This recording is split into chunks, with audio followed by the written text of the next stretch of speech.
You've probably heard the name Robinson Crusoe, right? But what if I told you it's not just some old-timey survival story?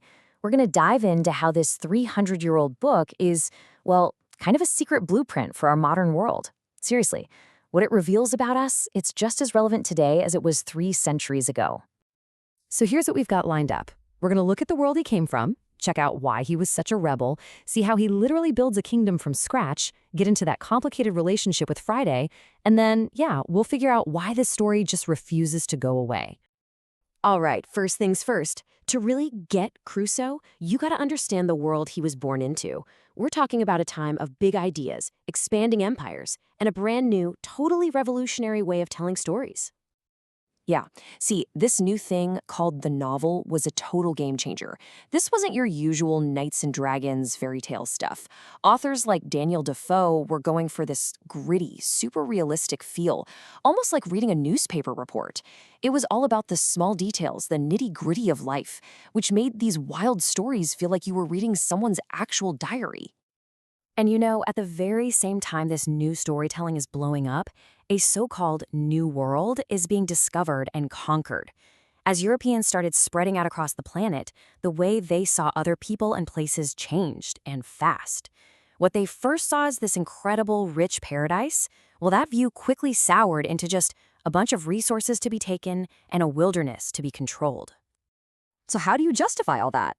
Well, you start by systematically dehumanizing the people who live there. And look, this went way beyond simple prejudice. It was a calculated psychological weapon, really. It was a way to make the brutal conquest and enslavement that followed seem, well, justifiable. I mean, when you start calling entire groups of people wolves, it's not just a metaphor anymore, is it? It's a way of thinking that frames them as literal animals. Animals that you can hunt down and kill without a second thought. It turns a horrific massacre into pest control. It's chilling. So what you end up with is this really toxic mix of fake science and religious bias. It creates this idea of a monstrous other, a subhuman who's basically an agent of the devil. And from that point of view, there were only two options on the table: convert them or wipe them out.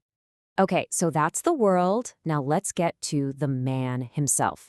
Because here's the thing about Robinson Crusoe. His story doesn't really start with the shipwreck. Nope. It starts with him basically turning his back on his family, on God, and on his entire social class. So on one hand, you've got his dad, who's all about the middle station in life. Play it safe, get a decent job, don't rock the boat. A nice, comfortable, peaceful existence. But Robinson? He wants none of it. He's got that restless capitalist bug.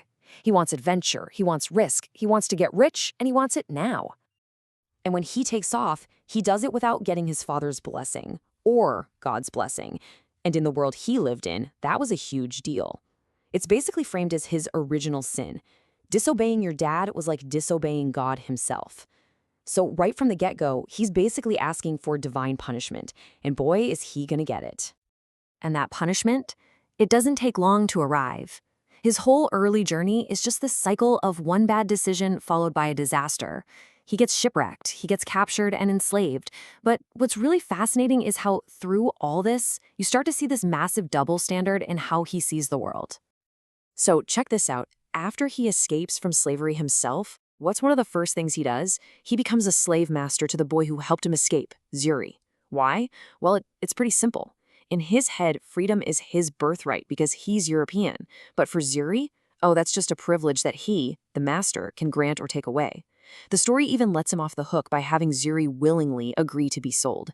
It's just wild. All right, so now he's shipwrecked. He's totally alone, and you'd think he'd just fall apart, right? But he doesn't. Not for long, anyway. Instead, he gets to work on this absolutely massive project. He's going to turn this wild island into his own personal little England.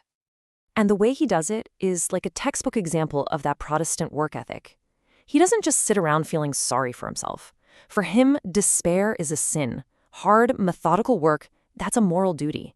It's the whole God helps those who help themselves idea put into extreme practice.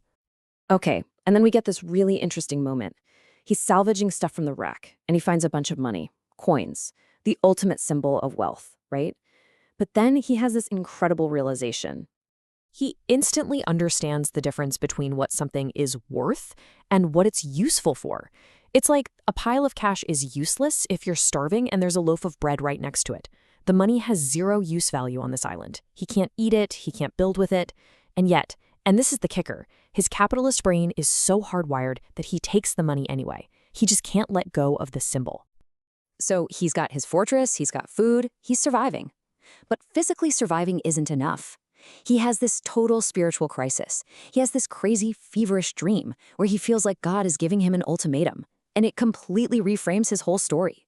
Suddenly, it's not about bad luck anymore. It's about sin, punishment, and maybe, just maybe, a chance at redemption. Okay, this next part is maybe the most famous and definitely the most controversial part of the whole book. After years of being alone, Crusoe's kingdom is about to get its first subject. So we have this moment, this gesture of total submission. Now, if you think about it from Friday's point of view, it makes perfect sense. He's just been saved from death by this strange man with a gun, a thunderstick. It's an act of survival. But that's not how Crusoe sees it. And how he sees it is everything.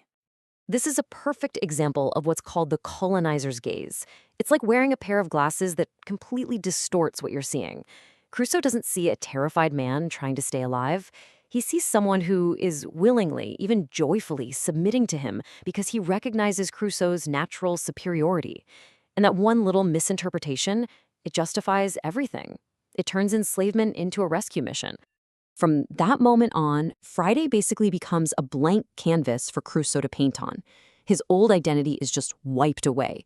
He gets a new name, he's taught a new language, his master's language, he gets new clothes, a new religion. Everything is designed to make him a reflection of Crusoe. His entire purpose in the story is to prove that Crusoe is the king, the master. So that brings us to the big question, right? It's been 300 years. Why are we still talking about this guy on an island? Why does this story still have such a grip on us? Because here's the bottom line.